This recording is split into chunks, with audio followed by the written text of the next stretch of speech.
Hey, it's Sophie Powers, and I just dropped my new single, Nosebleed, so we're gonna do a fun interview today for you guys.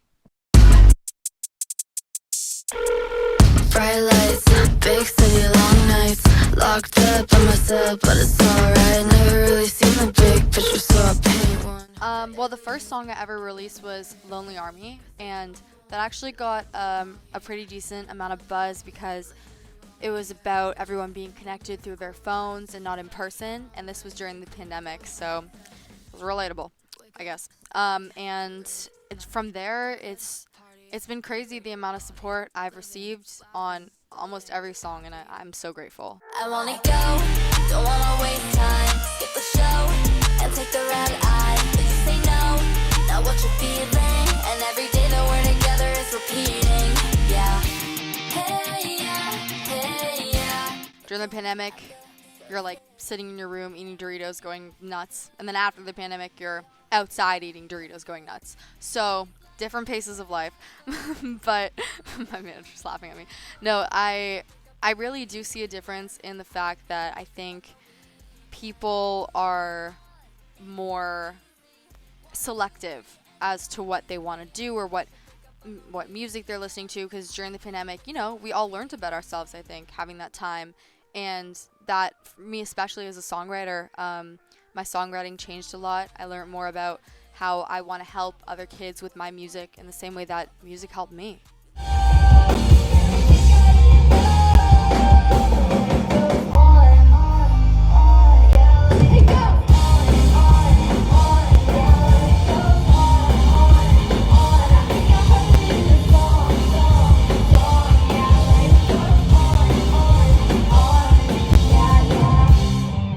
Yeah, I have been making music. I've been writing horrible songs since I was 8, and then good songs since I was 15.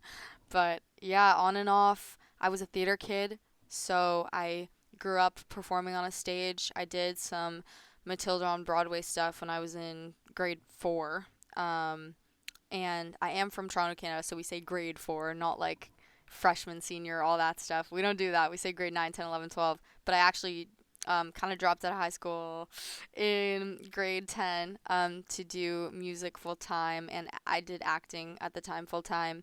And then music, a producer in LA I got linked up with, and he really liked my stuff, and we collaborated. And I moved out to LA at 16 during the pandemic and recorded an EP.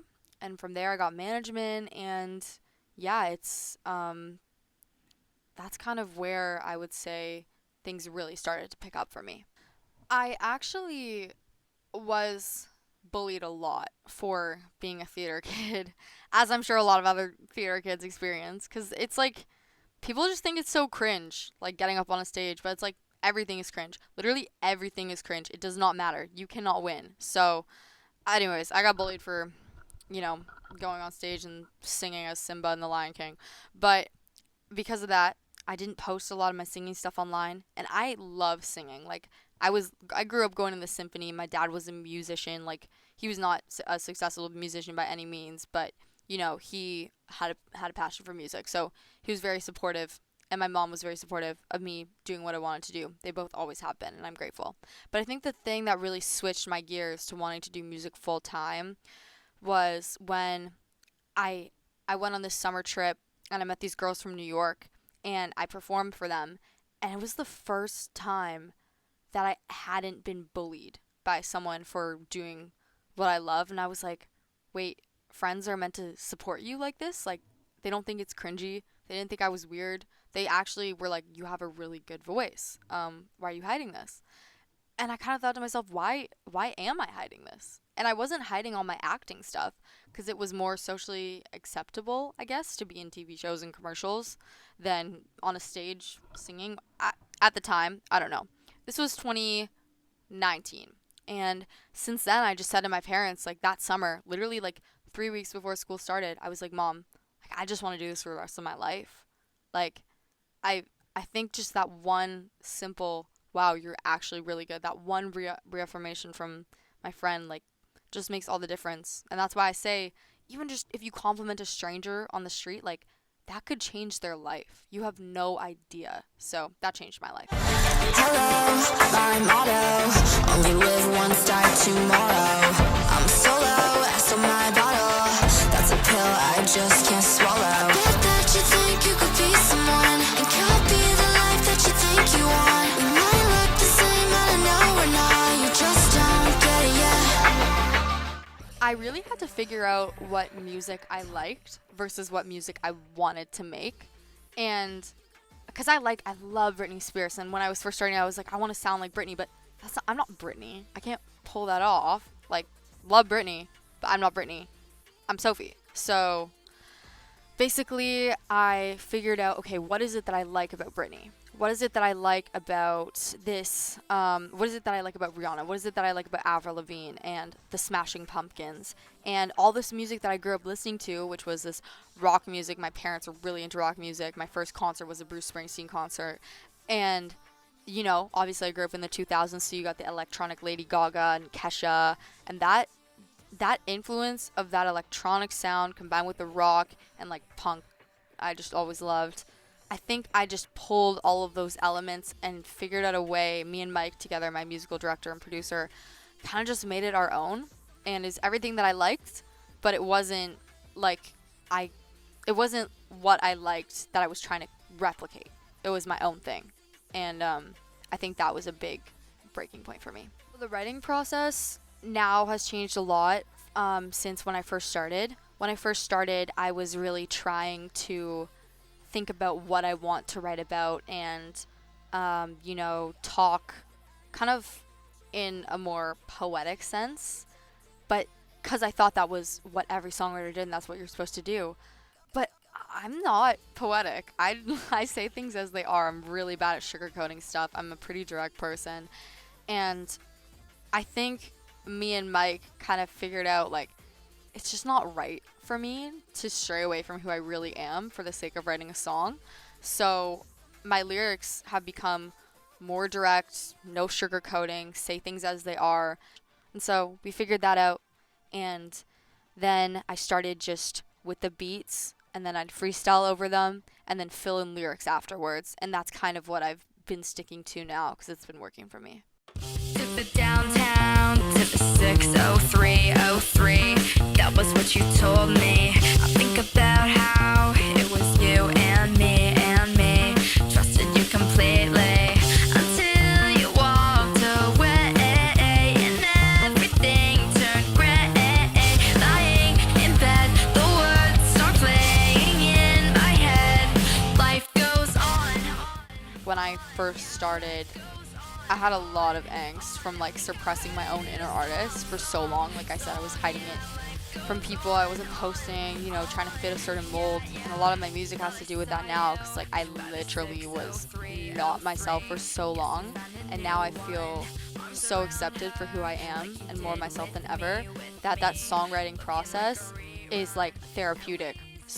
For sure, and artistic at the same time. So I say, whenever people listen to my music and they're like, oh, I'm a fan of you, I feel like they know a part of me that I didn't even showcase. So I'm like you're automatically my friend. Sort of. It feels like it, I shouldn't say that because it's not true fully, but it feels like that person is automatically my friend because they know a part of me that I hid for so long, artistically and just personally.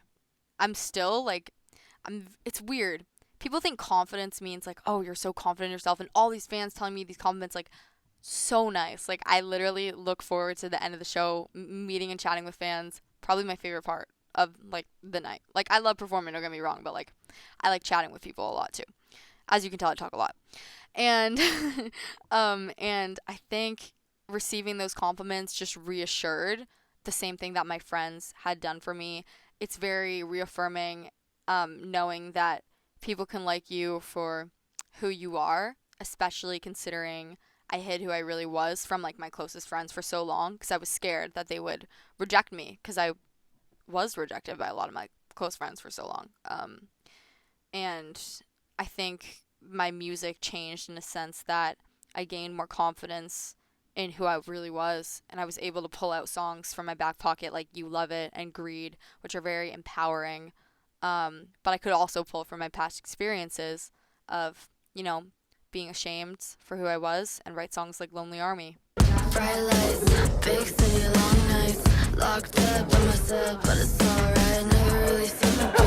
Yeah,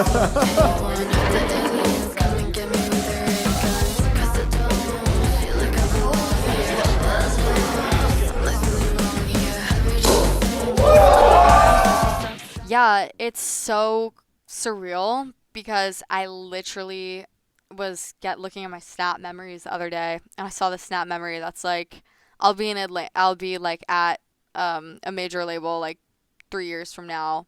And this is like me in my bedroom like before the pandemic, and I'm looking at that now like sitting in Atlantic Records. I'm like, that's crazy. Like I had no idea. So I'm so thankful, and everyone here has been so supportive. I'm happier than I've been in like a while. I announced that I signed officially on, I think it was Thursday, on the 29th, or no, on the 30th, and then I dropped Nosebleed on the 31st, which is my first single with Atlantic, and it's my first single I've dropped in like almost a year, because I've been touring so much. So I actually wrote that song last September, and that was during the third wave of COVID, basically.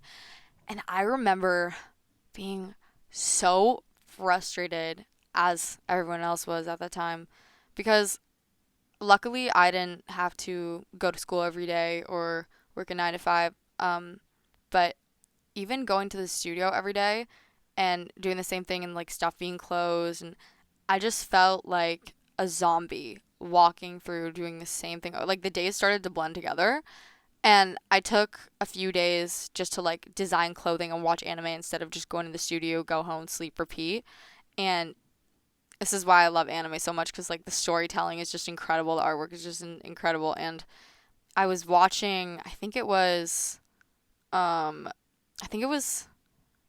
JoJo's Bizarre Adventure, and I came back to the studio the next day being like, we live in a simulation, like I want to dress like a video game character. I'm sick of like pulling up to studio in my sweatpants. I had like the sickest outfit on in studio, and we just wrote that song, and it was basically done in a day. And it was just about seeing everything and feeling nothing and repeating the same thing over and over, and all my friends complaining to me about their frustrations of school and just doing the exact same thing. And it feels like you're getting nowhere just doing the exact same thing. And I don't know, the song really just came out of me, and that was sort of the process.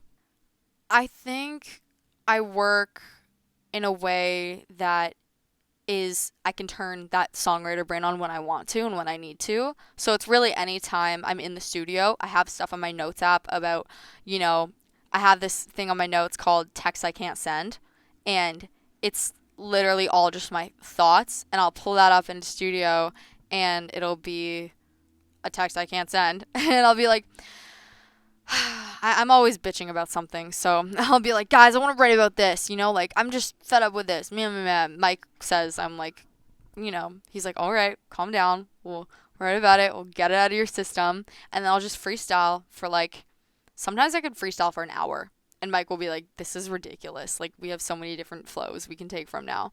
And then that'll turn into 2 different songs. And really, that songwriter brain just comes from being so involved, I think, in what I believe. How do I phrase it? I think that songwriter brain comes from being so involved and in touch with my emotions that it's so easy for me to just pull them out, but I'm also not perfect. So it isn't easy to pull them out through paper. It's easy to pull them out through singing and through the song itself and the actual energy. On the social interwebs, people can catch me at Sophie Powers, but for the Powers, it's like a 0 instead of an O. And that's on Instagram, Twitter, TikTok. I need to set up a Snapchat account, but that's where you can find me right now. Hi, my name is Sophie Powers, and you've just been buzzed. Bzzz.